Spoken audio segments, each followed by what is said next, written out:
Hey, it's Diego with Aim Shoot Develop. Today I'm talking about shooting this PX680 instant film. I had made a previous video talking about shooting old expired film, and I thought what's better than to show you actually shooting it.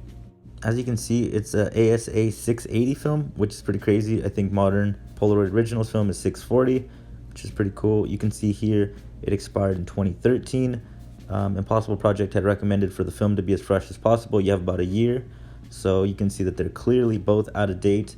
One of the things that I can see here is that Ilford helped make the black and white film, which is pretty cool.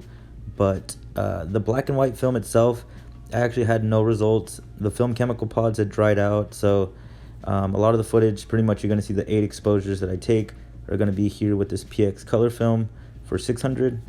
So you can pretty much see here the box is in pretty decent shape. Considering the age, it's from 2013. It's probably just stuck in a drawer or in a junk drawer, somebody never used it.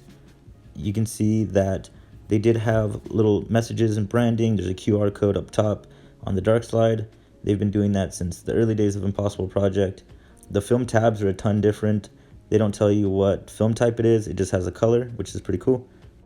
I do remember actually being a part and buying film like this from back in the day. One of the things is you can see that I'm actually going to shoot it with the one-step, a regular 600 camera, instead of my 680. I believe the 680 uses a lot more electricity or a lot more voltage to run the sonar, to run the flash, and the autofocus motor. So I'm just gonna go with the regular 600 box type there. Okay, so pretty much here we go, loading in the black and white film. This one didn't turn out. This is the one that the chemical pods had dried up, so I didn't get any good results. Pretty much nothing showed up in the images. You can see that the battery in the camera itself pushed out the image really effortlessly. Sometimes when these things are expired, you see them kind of stutter or stop halfway because there's not enough battery to push the actual photo out. But I had no issues here, so that was a good sign to continue. Okay, so pretty much flash is ready to go. Here's the one-step close-up. I was in the shade. It's much darker than I remember. So you put it on flower because that's literally what I'm going to be shooting. It's the exact same image. That's pretty coincidental. It's pretty funny. But here you can see the image. There's a white bar in the middle. And to most people would think, oh, this is a failure. But weirdly enough, that's exactly what I remember from when this film was fresh. Here's an example from 2012, using it when the film was still in date, and you still get that white bar. This was something that was kind of in the development with the film. It was kind of the issue, kind of like the modern Polaroid originals, how you get those little blue flames or streaks. So yeah, that was just the showing of the time. Okay, for the next image, I'm showing my cassette collection. I have a video in depth talking about some of these tapes. They're pretty cool. Some of them were pretty tough to find. But again, you can see that the composition is a little bit different. Another notable thing there is those brown spots or the brown little streaks up top. Those are called divots. I do remember that being a really big issue from the film back in the day. I do remember Impossible Project running contests saying who could have the best images, with divots and stuff. And back then, we were just happy to have Polaroid film again. So to us, it was a challenge. You can do fun compositions. You can do really cool things. Okay, setting up the next composition, making sure everything's nice and close.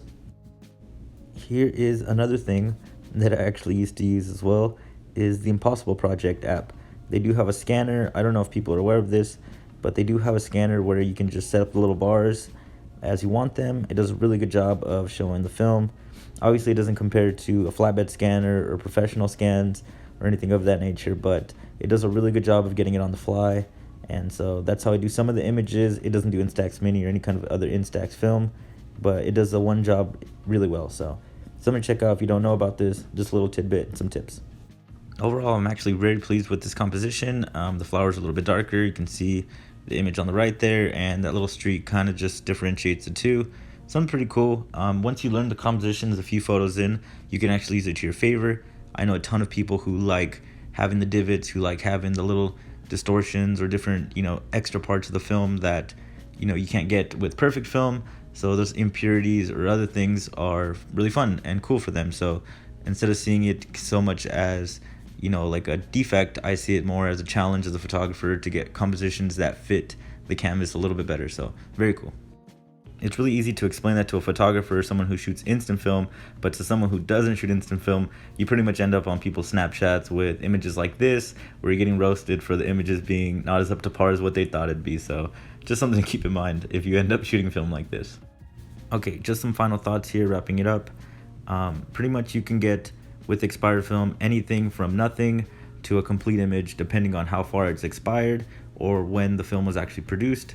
So here you can see some fun images, some cool separation of colors that you obviously can't get with fresh film. So I see it more as an artistic challenge or just something fun that you can play around with and do this stuff. I recommend, if you do pick this up or buy it secondhand, paying as low as possible, because you don't know if you end up getting nothing. At least with paying cheap, you know you got away with a pretty good deal.